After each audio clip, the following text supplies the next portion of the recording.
Deus os abençoe, em nome de nosso Senhor Jesus Cristo. A graça e a misericórdia de Deus encha cada coração nesta hora com o poder de sua palavra. Nós estamos trabalhando pela fé apostólica, pela fé preciosa, esta fé que está nos transformando de glória em glória na imagem da palavra. Temos uma promessa dada pelo Espírito Santo, do grande poder do Espírito Santo sendo derramado sobre a igreja, do tempo do fim, a igreja que estaria de pé nos dias da sua vinda, essa que seria arrebatada pelo poder transformador da palavra. E este grande poder do Espírito Santo é o mesmo poder que ressuscitou a Jesus de entre os mortos. Veja, naquela manhã de ressurreição, quando Jesus Cristo, a cabeça, de acordo com a profecia, ele disse: destruí esse templo e em 3 dias eu o levanto. Sendo Cristo a cabeça da igreja, quando ele se levantou na manhã do primeiro dia, naquela manhã de ressurreição, veja, todo o corpo de nosso Senhor Jesus do Velho Testamento, de Adão até o ladrão da cruz, todo esse corpo foi levantado da sepultura pelo poder da ressurreição de nosso Senhor Jesus Cristo. Porque é o Espírito que vivifica. Jesus Cristo, sendo a cabeça, é a cabeça que move o corpo. Então, quando a cabeça se levantou, misteriosamente, veja, sem que nenhum anjo viesse com uma pá para abrir sepultura, todos os membros do Velho Testamento que olharam para a cruz, eles olhavam para a frente, olhavam para a cruz, eles sabiam que aquele dia no Calvário poria fim ao pecado e que eles ressuscitariam. Foi por isso que José, sendo um profeta, ele sabia que a ressurreição se daria na Palestina. Ele disse aos seus irmãos que quando eles saíssem do Egito, ele sabia da profecia que Israel permaneceria 400 anos no Egito. Então ele disse: quando vocês saírem daqui e forem para a terra da promessa, tomem os meus restos mortais e os levem consigo. Porque José sabia que quando Jesus Cristo viesse para trazer a redenção através do seu sangue, e quando ele se levantasse da sepultura, todo o corpo do Velho Testamento se levantaria com ele. Por isso, os apóstolos, ou melhor, os profetas, andavam vestidos de peles de animais, porque eles conheciam o poder da ressurreição, eles conheciam o poder do sangue, eles sabiam da remissão e da perfeição através do sangue derramado, o sangue de Emanuel, porque eles sabiam que o Messias seria o Cordeiro de Deus, e eles sabiam que o Messias seria o próprio Deus. Por isso, eles se vestiam de peles de animais. Agora, esse poder do Espírito Santo, veja, é a faísca, como usou essa expressão o profeta na mensagem, ao nascer do sol. Veja, quando toda a mecânica está em ordem, quando toda a palavra estivesse restaurada, todas as doutrinas restauradas, e a igreja estivesse em ordem pela restauração da promessa de Joel capítulo 2, Atos capítulo 3, Efésios capítulo 1 e demais escrituras, veja, quando todos os credos e dogmas e mandamentos e interpretações saíssem de nosso coração, e apenas a fé na pura palavra de Deus, a fé restaurada outra vez pela mensagem de Malaquias 4, veja, a igreja estaria aguardando o poder da dinâmica, a faísca, o Espírito Santo, vindo sobre essa mecânica para fazê-la funcionar. E nós estamos trabalhando por esse grande batismo com o Espírito Santo. Veja, a palavra já está na noiva, e ela está aguardando que o Espírito se mova, porque disse o profeta: haverá um tremendo batismo com o Espírito Santo, que tirará a igreja da terra no arrebatamento. A mesma coisa aconteceu com o nosso pai Abraão. Ele é o nosso protótipo, ele é a semente. Veja, por 25 anos, a palavra estava em seu coração. Ele a regou com fé, crendo nela, chamando as coisas que não eram como se já fossem. Ele jamais titubeou, ele jamais olhou para trás, ele jamais pensou que a promessa não sucederia, não aconteceria. Não, ele a regou com fé, todos os dias, dando glória a Deus, porque ele já tinha ouvido a voz do Deus Todo-Poderoso. O grande Jeová já havia falado com ele em Gênesis 12, em Gênesis 15, Deus desceu no entardecer com um pilar de fogo.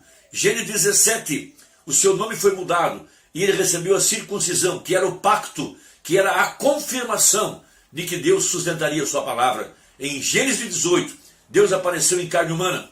Agora o grande El Shaddai, atrás de peles humanas, para confirmar a palavra, para trazer o poder da ressurreição. Veja, ali estava agora Deus para vindicar a promessa que ele tinha feito a Abraão 25 anos atrás. Então, da palavra profética, o Messias, ali estava o grande Deus agora em carne humana. Veja, esse poder transformador que saiu da boca do grande Deus, transformou os corpos abatidos de Sara e Abraão. A faísca desceu para fazer com que a mecânica funcionasse.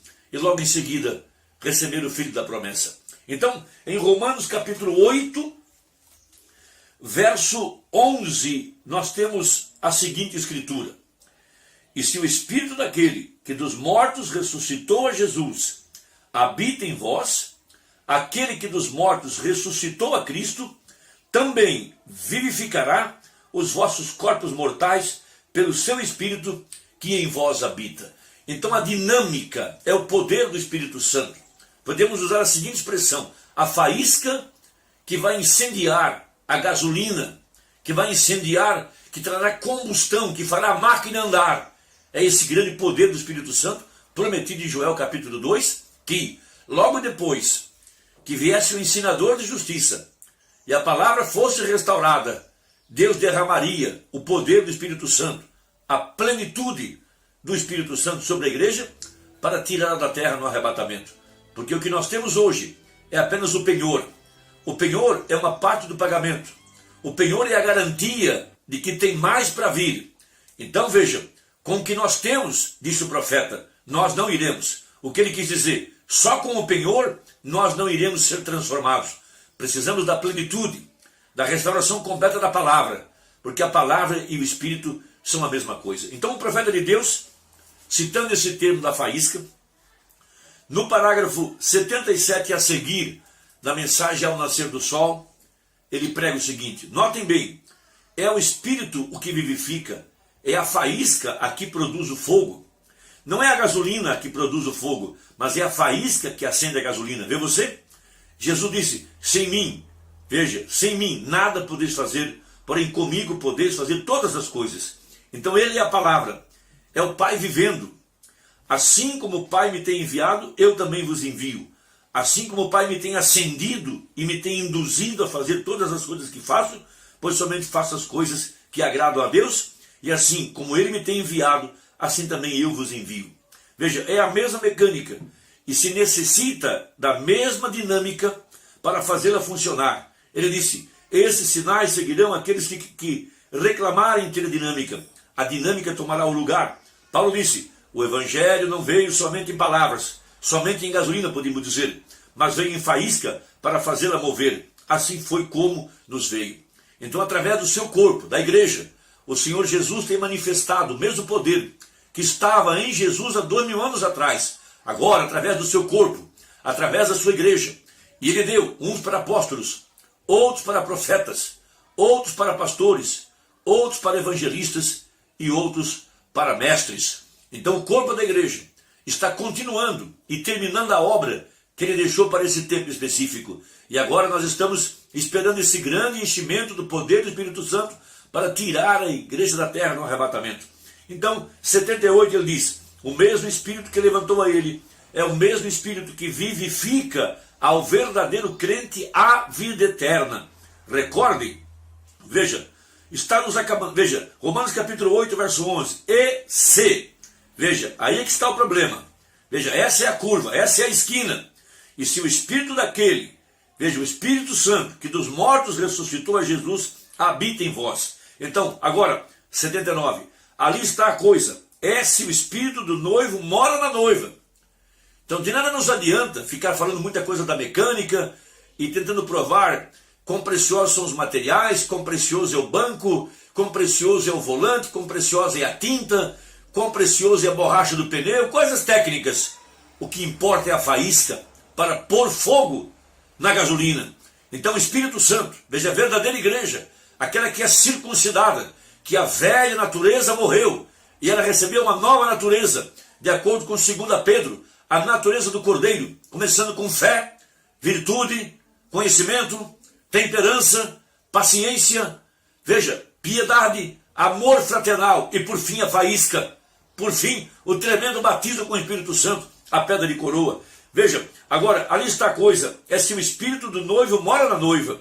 Quando Deus produziu o primeiro noivo, primeiro fez a ele, este era homem e mulher em seu espírito, e ele o formou do pó da terra para que fosse material. Logo, notem que quando formou a Eva da costela de Adão, não tomou outro punhado de pó, mas tomou do próprio pó, da mesma palavra, porquanto Adão foi a palavra falada. E Deus tomou dele, porque ele tinha espírito masculino e espírito feminino. Deus separou o espírito feminino de Adão e o colocou em Eva, e assim seguiu sendo parte do espírito de Adão, foi carne de Adão, veja, e logo foi parte do espírito de Adão. A dinâmica que vivifica a mecânica do seu corpo. Então hoje, a noiva também tem que ser carne de sua carne e osso dos seus ossos. Agora, como chegará a ser carne mortal, parte da sua carne? Veja, é quando o Espírito Santo, o Espírito de Cristo, que desceu em Apocalipse 10, o anjo forte, veja, o mesmo Espírito Santo que veio em Pentecostes, o mesmo Jesus, agora para trazer a igreja, veja, a perfeição, a vida sendo colocada outra vez dentro do corpo, a dinâmica para tirá-la da terra no arrebatamento. Irmão, trabalhemos juntos, vamos dar as mãos, envie essa mensagem a quem você ama, para fortalecer e despertar, veja, o último membro da noiva de nosso Senhor Jesus Cristo. Deus te abençoe e até a próxima, se Deus quiser, em nome de Jesus. Amém.